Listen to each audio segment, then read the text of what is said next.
Hey, welcome to Life in the Leadership Lane. I'm your host, Bruce Waller, where I get to talk to leaders who are making a difference in the workplace and in our community. What did they do to get started? And what are they doing to stay there? And oh my goodness, we are doing it once again.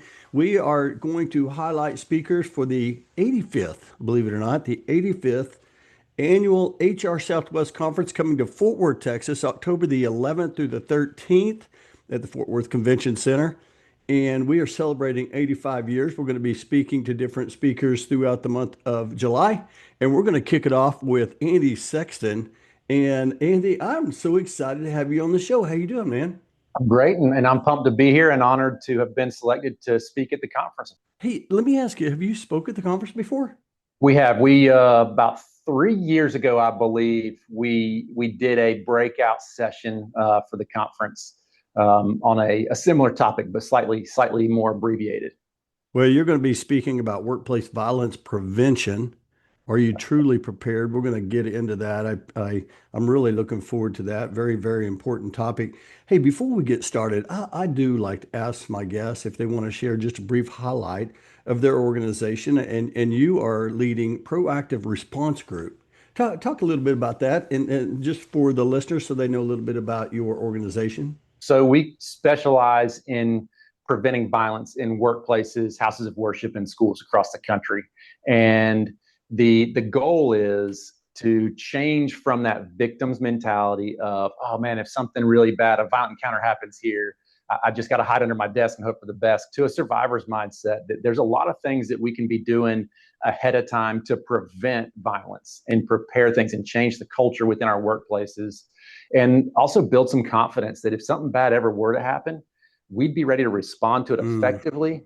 And then ultimately, as individuals and organizations, survive that horrible day and continue to move on to the future. I appreciate you sharing that. I'll put the link in the show notes if people want to learn a little bit more about that. When I saw that, I saw proactivate, but then I saw response because I was thinking, okay, we're gonna prepare ahead of time, but yet we're responding. So I love that. Did you come up with that title?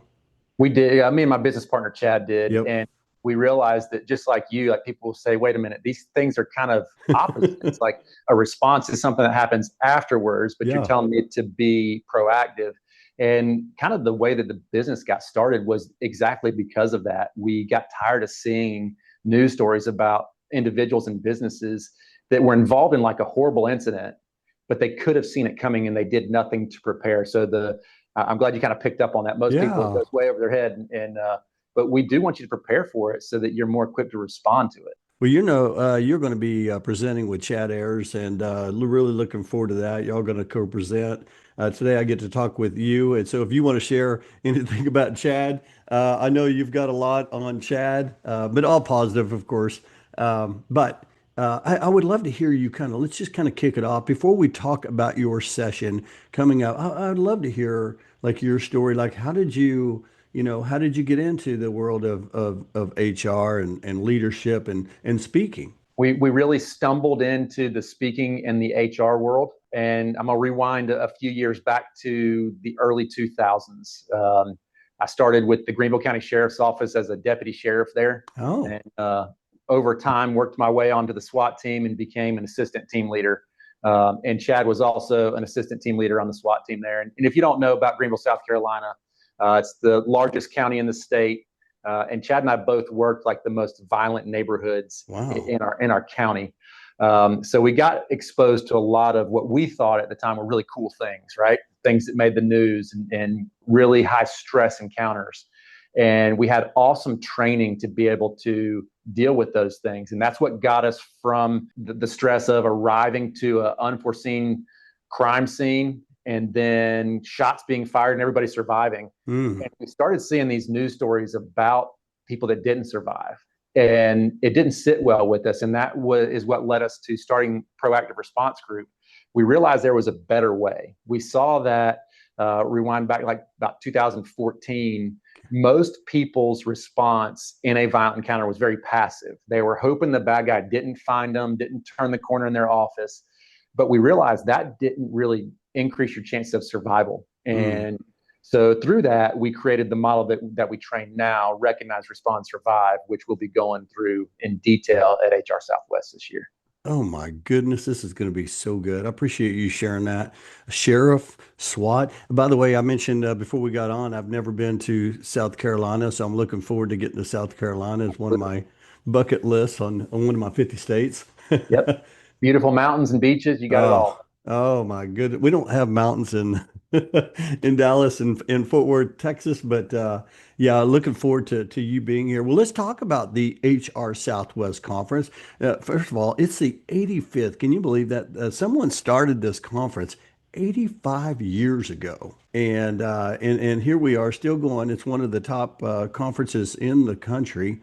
And you're going to be speaking. I didn't look and see what day you were speaking. Maybe you can share that, but you're going to be speaking about workplace violence prevention.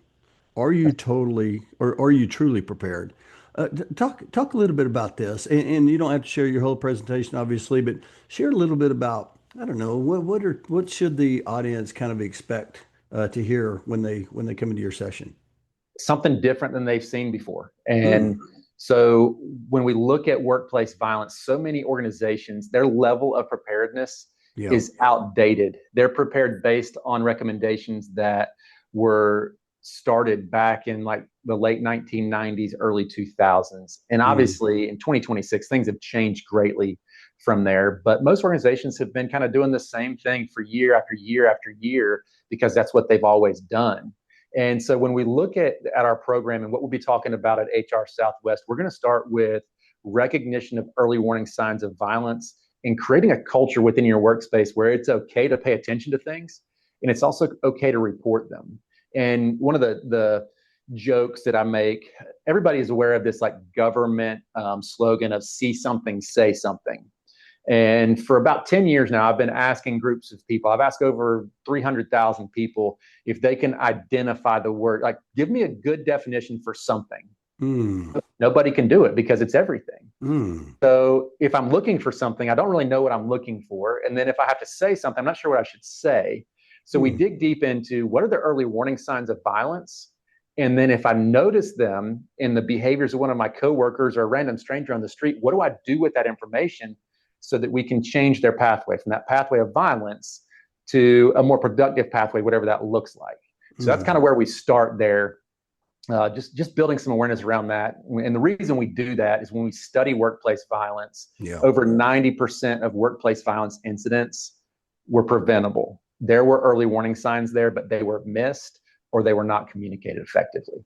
Yeah, I would think this would be something as you share that. I have so many notes already. I mean, one of the things I underlined was culture. You're going to share something different. I think that when I wrote down you're going to share something different, I was thinking of what immediately went in my mind is that attendees are going to take back something different. And when you do things like that, you get people's attention in the workplace. So you take back something different. And I think one of the things that I don't know if you have this in your presentation, but being able to help coach some of the managers in the workplace, right? Absolutely. And that's the ultimate goal of our more longer term training plans is Yeah. that within your workspace, you have managers and leaders that are equipped now to help see these signs and then deal with them appropriately to completely change your culture and not just to prevent violence, but if you've got a culture where people feel safe and welcome and that if they have a concern, it's going to be dealt with appropriately with our clients, what we see is that helps with retention, even if it's a percent or two. It Mm. helps with recruiting. People use our training videos to recruit against Mm. their competitors because not everybody has what we offer. And so you can set yourself aside from it. So, bigger picture, other than preventing violence, there's a lot of Yeah. impacts that being aware of your surroundings and able to report it have. Okay, so I want to ask this because I've done this before, and it's a skill, and that is co-presenting. So Chad and you are going to both present. How have y'all been able to how does that cadence work? I'm curious. So it kind of goes back to our SWAT team days. And when you breached a door, not knowing what was on the other side, you had to have full trust in that person that was in front of and behind you or beside you, right? Hmm. And we had to be able to play off of each other's moves. So we realized really early on in doing these presentations, and trust me, neither one of us started out as public speakers. It actually terrifies me, to be honest with you. But when we get on that stage, the ultimate goal is to change people's mindset, build them into a survivor from a victim, and Yeah, ultimately prevent violence. And so we keep that as the goal. And we've realized too that keeping people's attention is much harder than we would initially expect.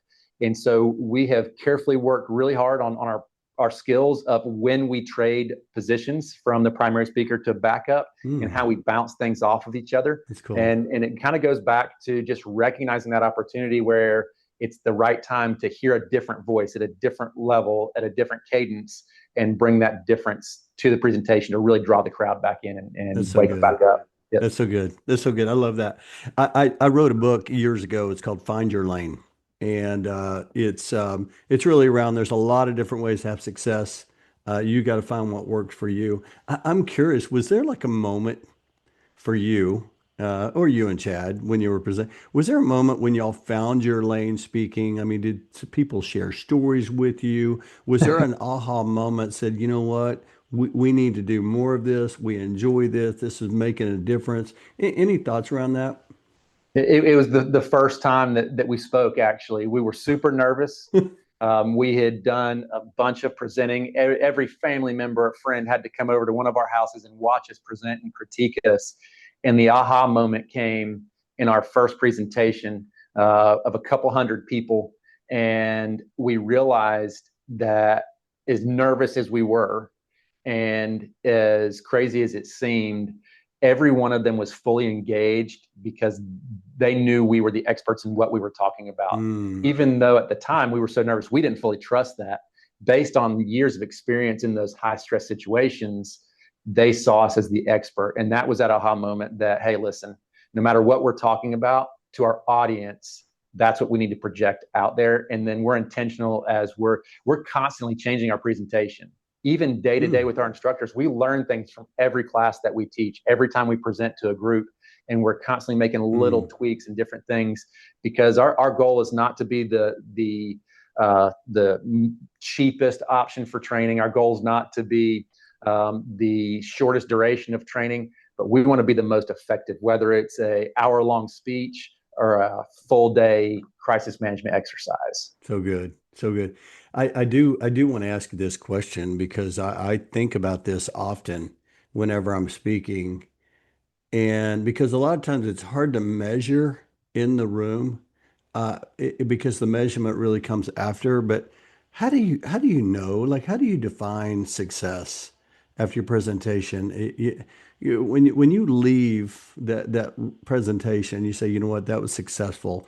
And was it you were able to equip people, you were able to encourage people, you had people ask questions. I'm just curious, like in your view, how do you know like you're making impact, you're having success? 99% of the time, it's because after the presentation, somebody comes up to us with a personal story and a tear in their Hmm. eye and explains to us, Yeah. that was really important to me and it changed how I'm going to X, Y, and Z. The real measure of it comes 6 to 8 weeks later when they call back and tell us, hey, in my workspace, Yeah. I implemented this change and here's what happened. L- And that's how we measure it. and let me kind of even tap onto that. How does the attendee know they're having success? Like they attended your session, they attended your training, they are in the workplace, they are doing the work. How do they know? Are there like some different signs that telling them you're on the right track? You're all of this is working for you? We're going to give some very clear challenges Hmm. to our audience. Okay. We're going to they're going to have to engage with us. We're going to ask questions that they have to answer. Oh, And so they'll have some benchmarks from those questions that will let them know that they're making progress where they need it. Because it'll be different for each attendee, obviously, based on their workspace and their individual experiences and their workforce. And so they'll have some benchmarks when they leave there about stress levels or tangible things that they'll see if they're making progress towards a safer working environment. yeah, so good. So good. So get ready, folks. You're going to be getting ready to be engaged. I think this is going to be terrific. I'm wanting to come in and sit in your session. We'd And love to so have you. I'm going to be checking it out. I do want to ask, this is such a, oh man, this is a tough topic.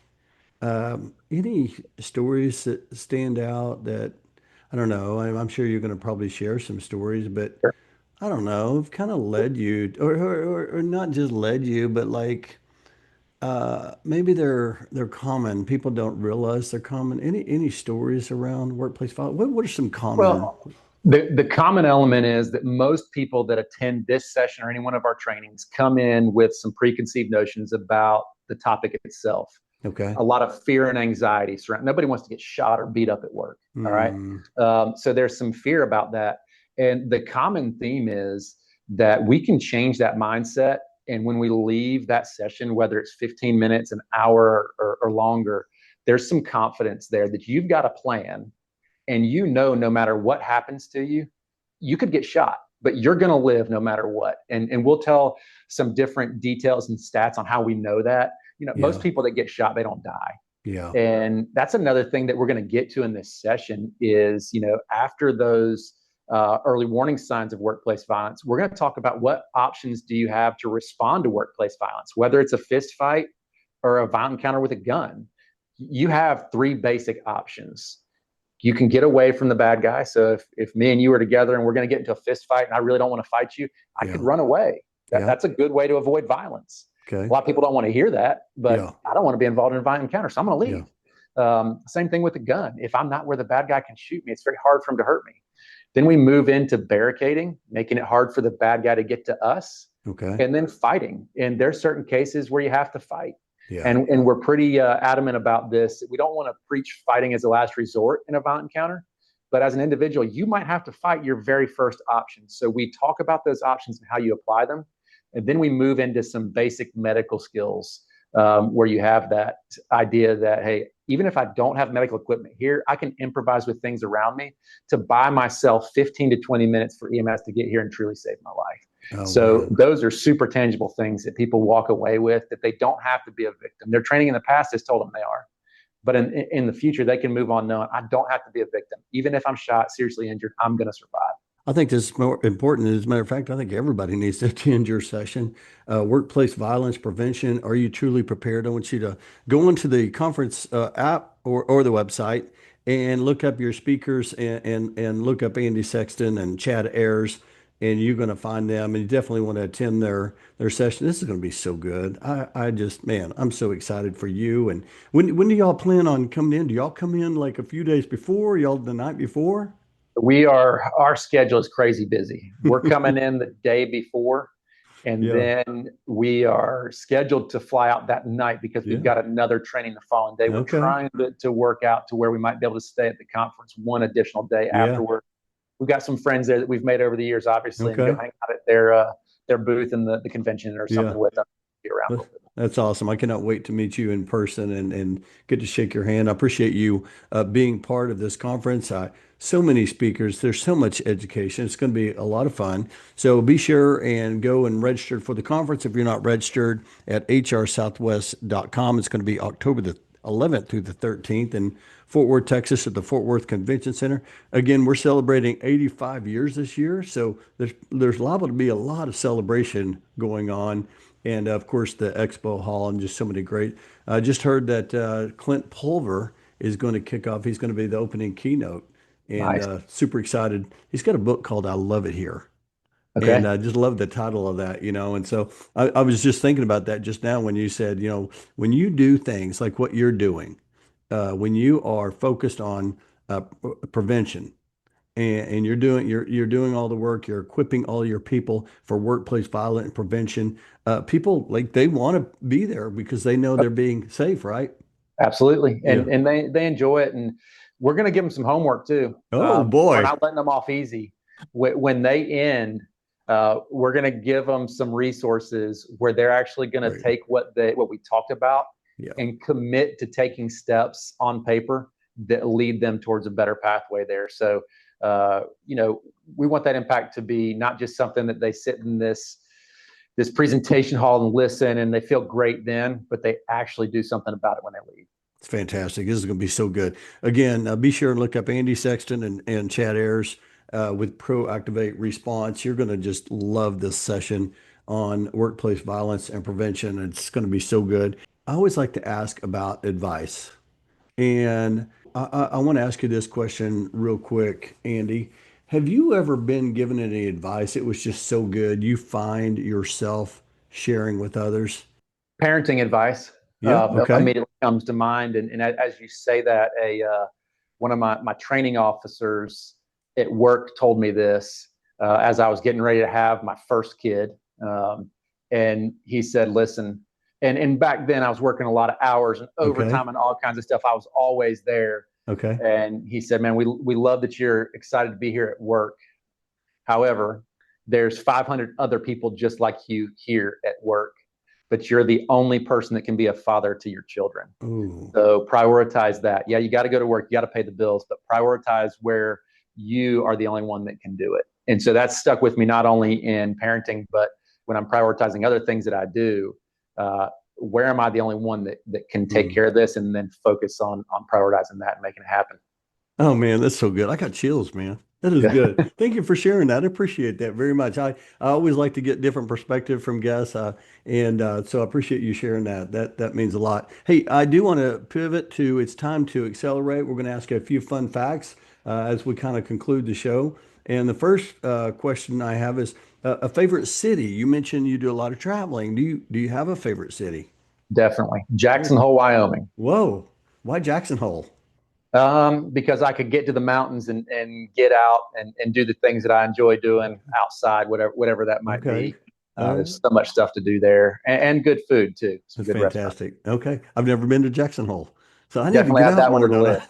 Oh yeah. I need to get out more. Okay. I can tell you're a continuous learner, great leaders. They just are. What's something you always wanted to learn or still want to learn? I definitely want to learn to play a musical instrument Oh, well. hmm. I'm not a musical person. I noticed you Uh, said well, so you can probably play an instrument, but I started down the road of piano, oh, in with the guidance of an app. I can play a few songs and different yeah. things, but not to the level of a musician, of course. Not like Billy Joel. No, nowhere close. I do play a few of his songs though on the app, Yeah. but That's not so like him. good.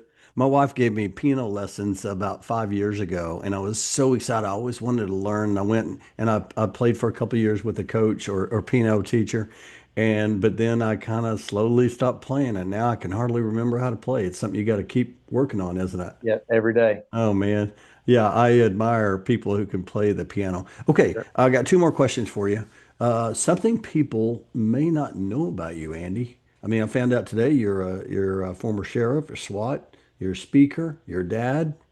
What's something we don't know? That I would much rather sleep outside than inside. Ooh, I like that. I like that. You mentioned you like the mountains. I love that. Okay, here's my last question. It's my final question. I've asked over 260 guests this question. I want to ask you, Andy, 10 years older. He's around the corner and he's knocking at your door, and you are going to go answer that door. What's 10 years older Andy going to tell you? Andy, you should have focused on flexibility, Mm, not only like physical flexibility of your body as you get older, but flexibility in all aspects of your life, and giving things more of a chance that you might not have given a chance mm. earlier on in your life. That's a wise 10 years older Andy Sexton. Andy's going to be speaking at the HR Southwest Conference along with his co-presenter Chad Ayers. And they are going to be speaking about workplace violence prevention. Are you truly prepared? You definitely want to check that out. Be sure and register at hrsouthwest.com. And I cannot wait to see you there. I appreciate you coming on the show today. I appreciate you just sharing perspective. Okay, I mentioned earlier that I wanted to share a link. If someone heard you, maybe they want to connect with you before they're going to the conference. How's the best way for them to connect? Best way to do it is to go on proactiverg.com. There's several different links on there that'll get you directly in touch with either me or Chad. It'll take you to some other details about questions that could be answered super easy on there if we might be able to help you out for what you're looking for. But that's definitely the easiest way. Proactiverg.com. Fantastic. And again, I'll put the link in the show notes. And when you reach out, be sure and just say, "Hey, Andy, I heard you on Life from Leadership Lane podcast. And here's something that you shared." And that makes that connection so much richer. And so, again, I'm grateful. I appreciate you coming on the show today, and I can't wait to see you in Fort Worth, Texas. Well, Bruce, thank you so much for having me, and we're excited to be out there this fall. Awesome. Okay. Hey, I'll talk to you later, man. Sounds good. Have a great afternoon.